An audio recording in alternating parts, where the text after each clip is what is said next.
সংসদে না যাবার সিদ্ধান্তে ঐক্যবদ্ধ জাতীয় ঐক্য ফ্রন্ট। দলীয় কার্যালয়ে সংবাদ সম্মেলনে বিএনপির সিনিয়র যুগ্ম মহাসচিব এমনটি জানালেও ভিন্ন কথা বলছেন গণফোরামের এক বিজয়ী প্রার্থী মোকাব্বির খান। তিনি বলছেন যে সংসদে যোগ দেওয়ার বিষয়টিকে তিনি ইতিবাচকভাবেই দেখছেন। তার এই সিদ্ধান্তকে স্বাগত জানিয়েছে আওয়ামী লীগ সাধারণ সম্পাদক ওবায়দুল কাদের। আগামী 30 জানুয়ারি শুরু হচ্ছে নতুন সংসদের প্রথম অধিবেশন। এতে ঐক্যফ্রন্টের বিজয়ী প্রার্থীরা যোগ দেবেন কিনা তা নিয়ে এখনো জোর আলোচনা রাজনীতির মাঠে।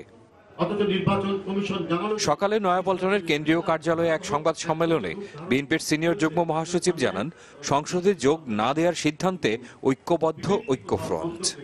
গণফোরামের এরকম সিদ্ধান্ত নিয়েছেন কিনা আমরা জানি যে জাতীয় ঐক্যফ্রন্ট, যেখানে বিএনপি সহ অন্যান্য সবাই আছেন, সবাই একমত হয়ে সিদ্ধান্ত নেবেন এবং ঐক্যবদ্ধ সবাই আছে, যা কিছু হবে সব সিদ্ধান্ত অনুযায়ী হবে। এবং এর আগে যে সিদ্ধান্তটি হয়েছে না যাওয়ার, যে সেই সিদ্ধান্তটি এখনো পর্যন্ত বলবৎ আছে বলে আমি জানি। তবে সিলেট 2 আসনের ঐক্যফ্রন্টের প্রার্থী মোকাব্বির খানের কণ্ঠে ভিন্ন সুর। টেলিফোনে তিনি চ্যানেল 24-কে জানান, গণফোরামের নির্বাচিত দুজনের সংসদে যোগ দেওয়ার বিষয়টি ইতিবাচকভাবেই ভাবছে তার দল। গণফোরাম সভাপতি ডক্টর কামাল হোসেন চিকিৎসা শেষে দেশে ফিরলেই এ বিষয়ে চূড়ান্ত সিদ্ধান্ত আসতে পারে, তবে যে কোনো সিদ্ধান্ত তারা মেনে নেবেন। সেখানেও আমাদের যে এলাকা, সেখানে জনগণের প্রত্যাশা আকাঙ্ক্ষার কথাও সেখানে জানানো হয়েছে। সিদ্ধান্ত যাই আসুক, তাদের যোগদানের আগ্রহকে স্বাগত জানিয়েছেন আওয়ামী লীগ সাধারণ সম্পাদক ওবায়দুল কাদের।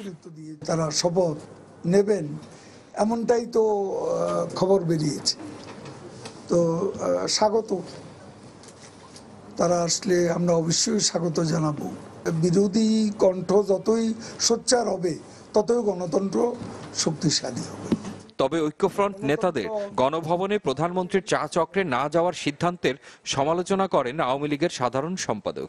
তারা যেভাবে বিষয়টিকে রিয়াক্ট করেছেন, রেসপন্ড করেছেন, এটা গণতন্ত্র সম্মত নয়। মহসিনুর রহমান বাদল, চ্যানেল 24, ঢাকা।